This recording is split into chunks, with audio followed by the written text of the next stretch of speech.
Bienvenue à toi dans le podcast qui ouvre de nouveaux horizons. Je chemine avec toi avec authenticité et je t'invite à te reconnecter à toi et à la voix du cœur pour mettre plus de joie et d'harmonie au cœur de ta vie. Aujourd'hui, j'avais envie de te partager une expérience qui m'est arrivée la semaine dernière. J'avais un rendez-vous médical dans un centre tout près de chez moi. Du coup, je m'étais autorisée à partir vraiment en dernière minute. Arrivée sur place, catastrophe.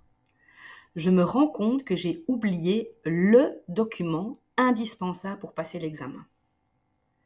La personne de l'accueil m'explique que sans ce papier, impossible de rentrer dans la salle d'examen. Je deviens rouge écarlate de honte. J'explique à la dame que je peux retourner rapidement le chercher, mais que cela engendrera un retard de plus ou moins 15 minutes. Elle me répond de faire au plus vite. Il faut savoir que je déteste être en retard. Je suis plutôt de la team arriver 5 minutes en avance. Et ça peut me mettre dans un état d'inconfort qui est vraiment difficile à vivre pour moi. Au final, après toutes les péripéties de l'aller-retour et les 15 minutes de retard, je me retrouve dans la salle d'attente, à patienter que l'on vienne me chercher. Là, je pense que c'est vraiment le moment parfait pour faire le point et me reconnecter à mes ressentis. Pourquoi être en retard me provoque un tel désagrément ? Qu'est-ce que cela vient déclencher en moi ? Je réfléchis. Dans un premier temps, il y a l'impact émotionnel du retard qui génère en moi un sentiment de forte pression, d'urgence, qui engendre un stress et de l'anxiété. Mon corps se tend, j'ai extrêmement chaud, ma respiration se fait plus saccadée, plus rapide.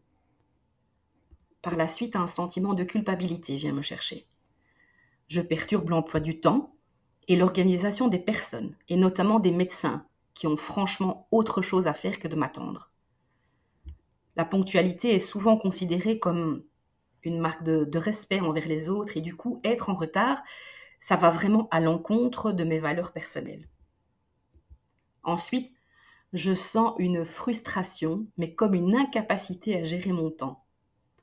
Un retard peut refléter un manque d'organisation, ce qui peut vraiment être une source d'inconfort, car je n'aimerais pas que l'on pense de moi que je suis une personne qui n'est pas organisée.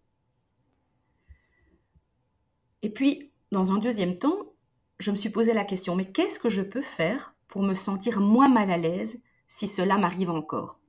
Entre parenthèses, que je n'espère pas évidemment. D'abord, je pense qu'il faut gérer le stress et l'anxiété en me reconnectant à ma respiration.